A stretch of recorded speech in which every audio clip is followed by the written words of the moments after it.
안녕하세요, 여러분. 피스 클리닉에서 함께 나누는 건강한 삶에 관한 이야기 시간입니다. 오늘은 한의 전문의이신 좌윤 선생님께서 부비동염에 관해서 이야기해 주시겠습니다. 선생님, 안녕하세요. 안녕하세요. 네.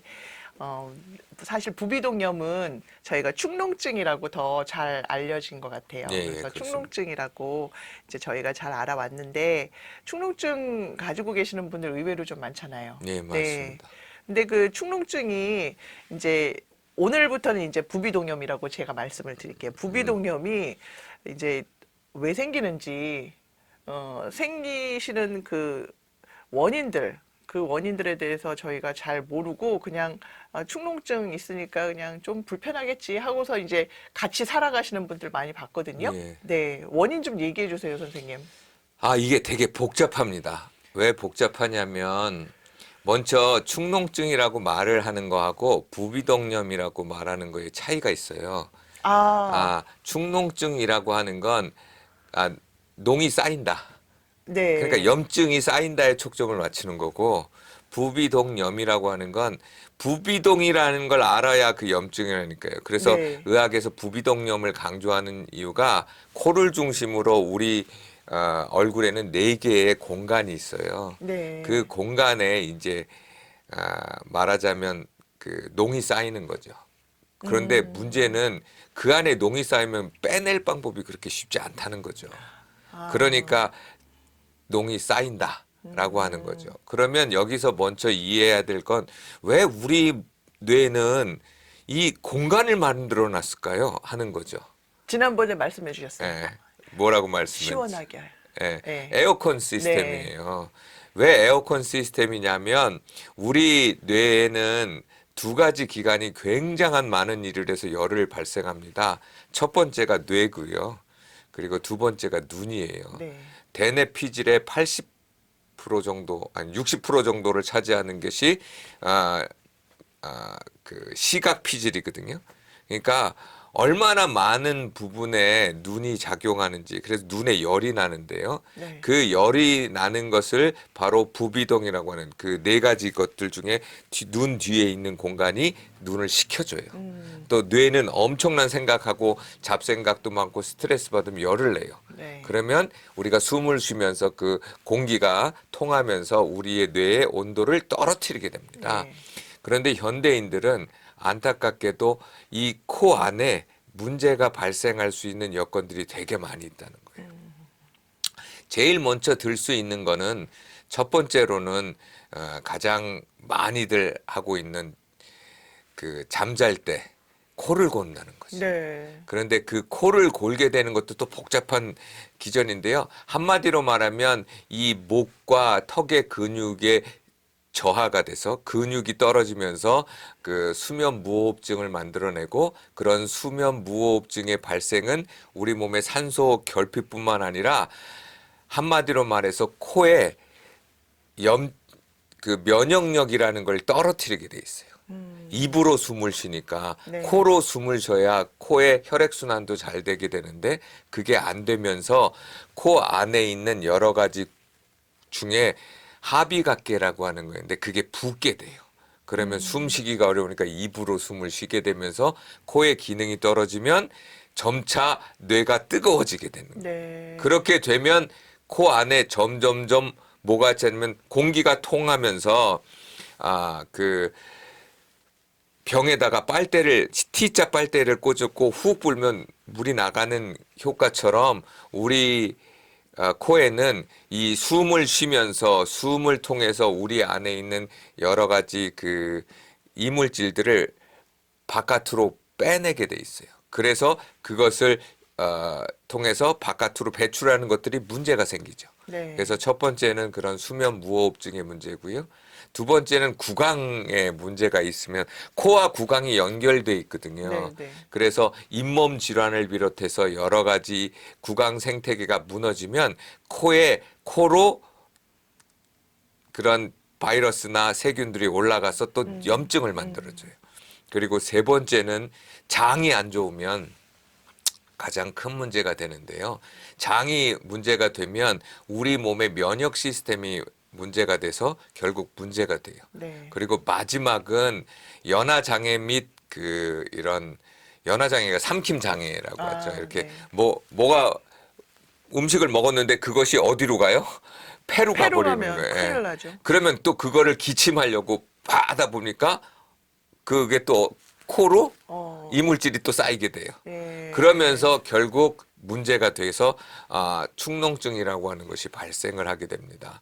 그렇게 되면 우리 몸에 이제 굉장히 불편한 증상이 일어나는데 이런 축농증은 대부분 만성화된다는 거죠. 네. 우리가 대부분 감기 들면 일단 코가 막히게 되고 그렇게 되면 또 농이 생겨서 부비동으로 들어가고 그 부비동에 들어간 걸 빼야 되는데 예. 그게 빼기가 쉽지 않으니까 만성화되고 그렇게 되면 결국 수술을까지 가게 되거나 여러 가지 시술을 받게 되는 경우도 생기고 또 약을 먹어야 되는 경우도 생기기 때문에 축농증은 현대인에게 참 많은 어려움을 주고요. 그리고 폐에도 많은 어려움을 주게 되고 특별히 그 치매를 비롯해서 여러 가지 대사증후군의 산소 포화도를 떨어뜨리기 때문에 우리 몸에서 굉장히 중요한 부분인데 안타깝게도 코의 구조를 알고 있는 사람들이 별로 없어요.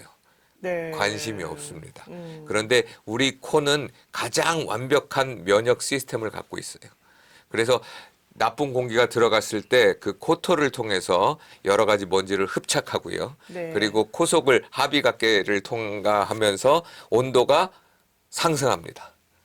그래서 우리 폐에 따뜻한 공기가 들어가게 해주는 거죠. 그래서 완벽한 시스템을 만들려면 코에 쾌적한 환경이 이루어져야 되는데 거기에 염증이 생긴다면 많은 병들, 특별히 만성병을 갖고 있는 사람들의 대부분은 다 축농증이나 아니면 코에 문제를 갖고 있는 사람들이 대단히 많이 있습니다. 네.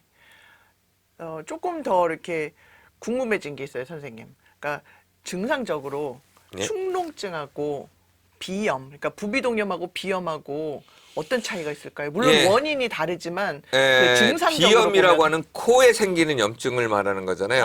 그러니까 부비동에 생기는 것을 부비동염이라고 부비동염, 예. 코에 생기는 코에 뭐 점막이나 이런 걸 비염이라고 그러죠. 예. 그러니까 근데 증상의 차이가 증상은 있을까요? 거의 같아요. 같죠. 예. 예, 그게 문제인 네, 거죠. 네, 네. 그래서 제가 그거를 또 양방 가서 혹은 전문의의 진단을 받아야 되는 게 이게 비염인지 아니면 이게 축농증인지. 네. 그런데 양방에서는 그 약이 달라요. 네. 그런데 펑셔널 메디슨이나 아니면 대체의학이나 한의학에서는 약이 같습니다. 왜냐하면 그 원인이 같기 때문에 그래요. 그래서 작용 기전이 조금 다르기 때문에 치료하는 면은 대단히 비염이나 축농증이 다른 것처럼 생각되지만 실제로는 같은 부분이 더 많이 있습니다. 네.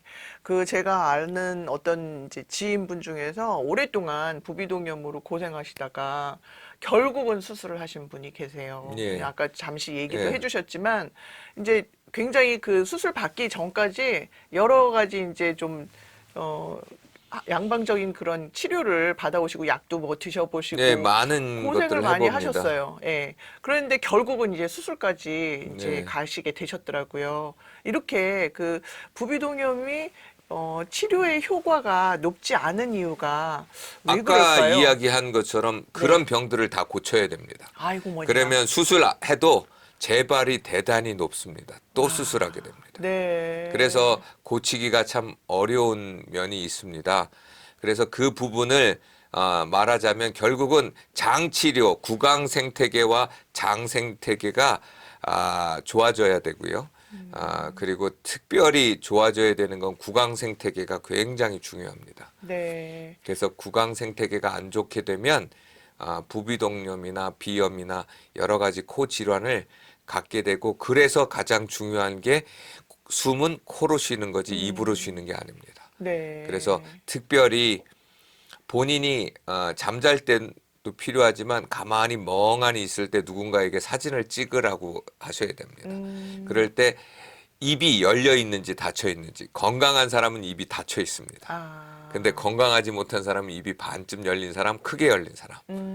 그런 사람들은 축농증에 대단히 많이 걸립니다. 그래서 네. 코는 숨을 쉴 때는 반드시 코로 쉬셔야 합니다. 근데 그게 엄청 어렵습니다. 아, 그래서 평상시에 코 관리를 잘 하시는 게 중요하고요. 그래서 집에서 코 세척뿐만 아니라 그 코 석션을 네. 하는 게 좋습니다. 코석션이라는 그런 방법은 사실 저희가 일반인으로서 생각해 보지 못했던 이게 과연 집에서도 가능한 일일까? 뭐 이제 의사 선생님들만 할 수 있는 치료 방법이 그렇지 않고요. 아니었을까라고 이제 생각했는데, 어, 현대인들이 바꿔야 될 생각이 있는 건데요. 예, 그게 뭐냐면 홈스테이라는 개념을 가져야 돼요. 그게 그러니까 뭘까요? 뭐냐면 집에서 고칠 수 있는 병은 충분히 대부분은 병원에 안 가고 고칠 수가 있어요. 그런데 그렇게 되기 위해서는 그에 맞는 약간의 공부들을 좀 하셔야 됩니다. 그러니까 만약에 코 석션을 해야 네. 된다라고 하면 코의 구조를 공부를 해야죠. 이게 코가 어떻게 생기고 어디까지 집어넣어야 되고 그거는 어디서 구입하고 또 그건 어떻게 해야 되는지 의사들의 강의를 좀 들어보시고 정말 병적으로 심한 경우는 안 어렵지만 일반적인 정도는 충분히 하실 수 있는데요. 그거를 알 수 있는 거는 장기 병동에 가보시면 코 석션을 하게 합니다. 입 석션도 하고 코 석션도 하게 하는데 그거를 가족들에게 하도록 해요. 그러니까 이 말은 집에서도 할 수 있다는 뜻이에요. 그러니까 일반인도, 예. 평상시에 코에 대해서 인터넷이나 아니면 구글에 찾아보시면 해부학적 그림들이 잘 나와 있습니다.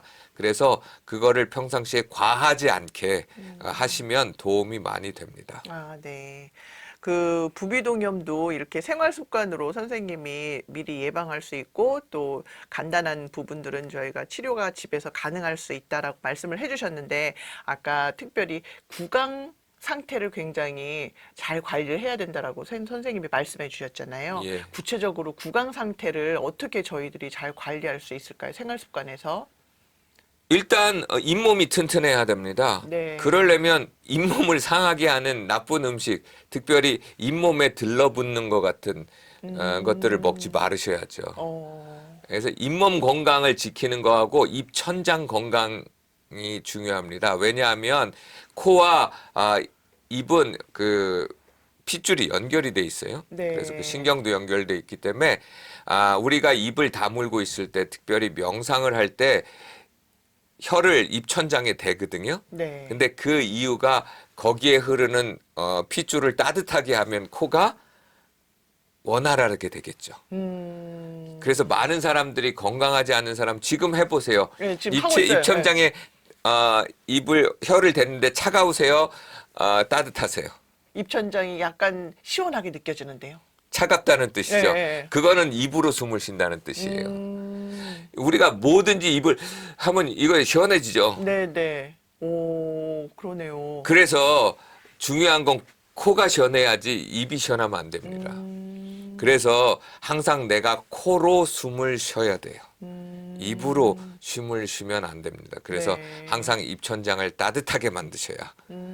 코 밑이 입천장입니다. 그렇죠. 네. 그런데 입을 열어서 숨을 계속 쉬면 물 뿌려놓고 바람으로 이렇게 하면 차가워지죠. 그런 거죠. 그러면 차가워지면 혈액 소통은 안 되죠. 네, 힘들죠. 그렇죠. 네. 그러니까 제일 먼저는 구강 건강, 특별히 잇몸 건강과 입천장이 따뜻하게 그러려면 따뜻한 물도 네. 먹어야 되겠죠. 네, 따뜻한. 그러니까 찬물 먹게 되면 어떻게 되죠? 축농증 걸리기 딱 좋습니다. 네. 그래서 그런 문제를 하셔야 되고 두 번째는 코 세척 부분을 늘 신경을 쓰셔서 여러분이 코딱지가 많이 생긴다라고 하면 여러분 코딱지가 왜 생길까요?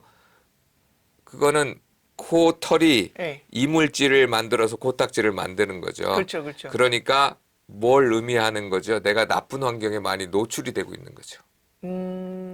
그래서 코딱지 제거도 되게 중요하고요.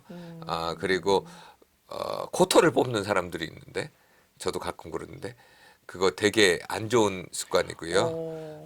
그다음에 무엇보다도 아침에 눈곱이 많이 낀다면 눈의 문제가 아니라 코가 막힌 겁니다. 그래서 눈곱이 낀다. 그럼 내 코가 막혔으니까 역류해서 눈곱으로 오고 있으니까 그걸 뚫어 주셔야 돼요. 그러려면 네. 눈과 코 주변의 마사지가 굉장히 중요합니다. 네. 그래서 그런 마사지들을 하시고 무엇보다도 칼슘보다 칼륨이 몸에 많아야 되기 때문에 네. 마그네슘, 아연, 비타민 C 이것이 면역에 관련돼 있는 것들이거든요. 그러니까 그런 것들이 좋아지도록 비타민을 섭취하시고 특별히 야채를 섭취하셔서 칼륨의 상태가 우리 몸에 많아야 칼슘이 우리 몸에 있는 것들을 경직되게 만드는 것들을 줄이게 하셔야 됩니다.